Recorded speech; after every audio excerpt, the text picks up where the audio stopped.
सहारा fish company Patan मित्रांनो, आज परत एकदा मी कुंभारली घाटामध्ये आलो आहे. माझं रोजच येणं जाणं असतं लक्षात घ्या. तर आमची मुलं आज खास मुलांना घेऊन आलो आहे. मुलं म्हणलीत की आम्हालासुद्धा पाणी मुख्य जनावरांना पाजायचं आहे. तर मी त्यांना घेऊन आलो आहे. तर आल्यानंतर ही मी जी टाकी बघितली पाण्याची, त्या दिवशी ज्याच्यामध्ये मी पाणी टाकलं होतं, ती टाकी खाली पडलेली होती लक्षात घ्या.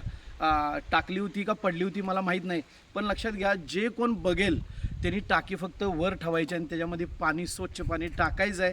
कारण लक्षात घ्यायचं तुम्हाला दाखवतो, ती जी नदी आहे पूर्ण सुकलेली, लक्षात घ्या सुकलेले, त्यामुळं पाण्याची कमी आहे, जनावरांना पाणी कमी मिळतंय. तर एवढं पुण्याचं काम करायचं आपल्याला लक्षात घ्या, कारण की आपल्या मुख्य जनावरांचा जीव वाचला पाहिजे.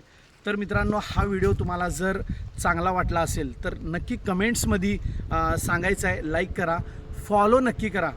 धन्यवाद.